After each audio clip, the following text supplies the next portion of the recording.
നമസ്കാരം. CPM എന്ന് പറയപ്പെടുന്ന ഒരു പ്രസ്ഥാനം, അതിന് പല മുഖങ്ങൾ. ഒരിടത്ത് പല മുഖങ്ങളിൽ പ്രത്യക്ഷപ്പെടുന്ന ഒരു സമീപനം സ്വീകരിക്കുന്ന പാർട്ടിയായി തരം താഴുന്നുണ്ടോ CPM? ലോക്സഭാ തെരഞ്ഞെടുപ്പിൽ നമുക്കറിയാം, പുതുച്ചേരി നിയോജക മണ്ഡലത്തിൽ CPM-ന്റെ ഘടകങ്ങളിൽ തന്നെ ഭയങ്കര ഭിന്നമായിട്ടുള്ള നിലപാടുകൾ സ്വീകരിച്ചിരിക്കുന്നു. പുതുച്ചേരി ലോക്സഭാ മണ്ഡലത്തിലേക്ക് നടക്കുന്ന തെരഞ്ഞെടുപ്പിൽ പുതുച്ചേരിയിലും മാഹിയിലുമാണ് ഇത്തരത്തിൽ ഭിന്നമായിട്ടുള്ള നിലപാടുണ്ടാകുന്നത്. മാഹി കൂടി ഉൾപ്പെടുന്ന പുതുച്ചേരി മണ്ഡലത്തിൽ CPM-ന്റെ രണ്ടിടത്തെയും ഘടകങ്ങൾ രണ്ട് സ്ഥാനാർത്ഥികളെയാണ് പിന്തുണയ്ക്കുന്നത് എന്നുള്ളതാണ് ഏറ്റവും വലിയ പ്രത്യേകത എന്ന് പറയുന്നത്. പുതുച്ചേരിയിലാണെങ്കിൽ കോൺഗ്രസ് സ്ഥാനാർത്ഥിയുടെ വിജയത്തിനായിട്ട് പ്രചാരണം ആരംഭിച്ച CPM മാഹിയിൽ യുണൈറ്റഡ് റിപ്പബ്ലിക്കൻ പാർട്ടി ഓഫ് ഇന്ത്യയുടെ സ്ഥാനാർത്ഥിക്ക് വേണ്ടി പിന്തുണ പ്രഖ്യാപിക്കുകയും ചെയ്തു. ഇന്ത്യ സഖ്യത്തിൻ്റെ തീരുമാനപ്രകാരമാണ് പുതുച്ചേരിയിൽ കോൺഗ്രസ് മത്സരിക്കുന്നത് പോലും. DMK അടക്കം കോൺഗ്രസ് സ്ഥാനാർത്ഥിയെയാണ് അവിടെ പിന്തുണയ്ക്കുന്നത്. എന്നാൽ CPM മാഹി ഘടകം കോൺഗ്രസ് സ്ഥാനാർത്ഥിയെ പിന്തുണയ്ക്കാൻ തയ്യാറാകാൻ നിൽക്കുകയും അല്ലെങ്കിൽ വിസമ്മതിച്ചു നിൽക്കുകയും URPI സ്ഥാനാർത്ഥിക്ക് പിന്തുണ അറിയിക്കുകയും ചെയ്യുന്നു. എങ്ങനെയാണ് ഒരു പാർട്ടിക്ക് ഒരു സ്ഥലത്ത് തന്നെ രണ്ട് രീതിയിൽ പ്രവർത്തിക്കാൻ കഴിയുക? CPM-ന് മാത്രം കഴിയുന്ന ഒരു സംവിധാനമാണ് കേട്ടോ. ലോക്സഭാ തെരഞ്ഞെടുപ്പിൽ പുതുച്ചേരിയുമായി ബന്ധപ്പെട്ട് വരുന്ന വിഷയങ്ങൾ മാഹി ഉൾപ്പെടുന്ന പുതുച്ചേരിയിൽ രണ്ട് സമീപനങ്ങൾ സ്വീകരിക്കുന്നു. പുതുച്ചേരി എന്ന് പറയപ്പെടുന്ന സ്ഥലത്ത് കോൺഗ്രസിന് വേണ്ടിയിട്ടും മാഹിയിലേക്ക് എത്തപ്പെടുമ്പോൾ മറ്റൊരു പാർട്ടിക്കും എന്ന് പറയപ്പെടുന്ന സമീപനം സ്വീകരിക്കുവാൻ കഴിയുന്നത് ഈ CPM എന്ന് പറയപ്പെടുന്ന പ്രസ്ഥാനത്തിന് മാത്രമാണ്. United republican party of India എന്ന് പറയപ്പെടുന്ന പാർട്ടിക്കും പുതുച്ചേരിയിൽ കോൺഗ്രസ് സ്ഥാനാർത്ഥിക്കും വേണ്ടിയിട്ടാണ് പ്രചരണം ആരംഭിച്ചിരിക്കുന്നത്.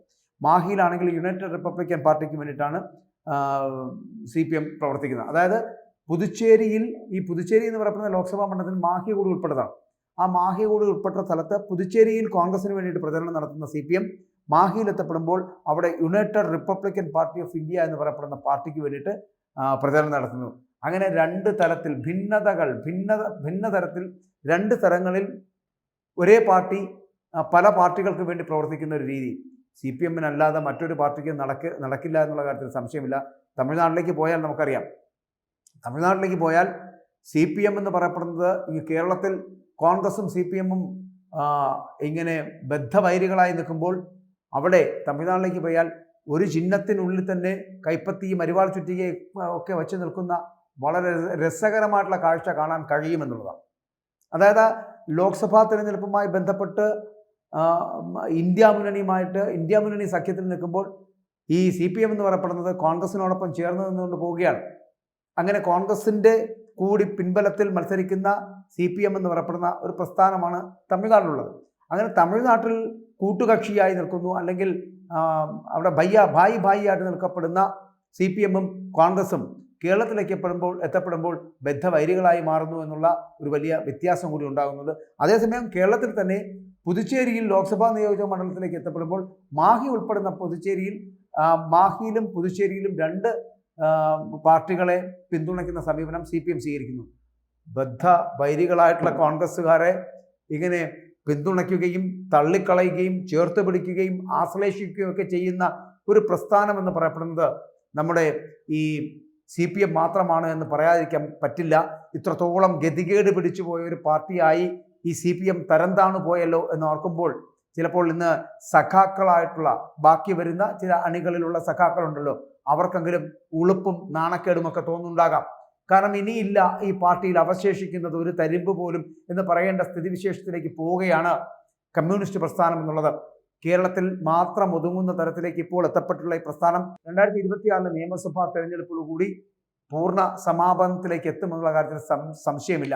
കാരണം സമ്പൂർണ്ണ പരാജയത്തിലേക്ക് എത്തപ്പെടുന്ന ഒരു സ്ഥിതിവിശേഷം കമ്മ്യൂണിസ്റ്റ് പാർട്ടിക്ക് ഉണ്ടാകും. കാരണം ഇതാണ് അവരുടെ ഒരു സ്ഥിതിവിശേഷം.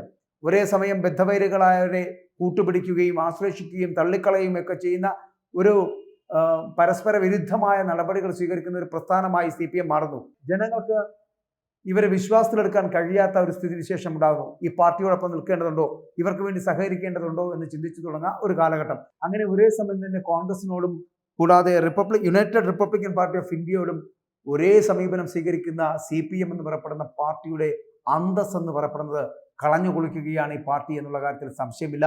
അതുകൊണ്ട് ഈ പാർട്ടി ഇനി എത്ര നാൾ ഉണ്ടാകും എന്നുള്ളത് കാത്തിരുന്ന് കാണേണ്ടതുമാണ്.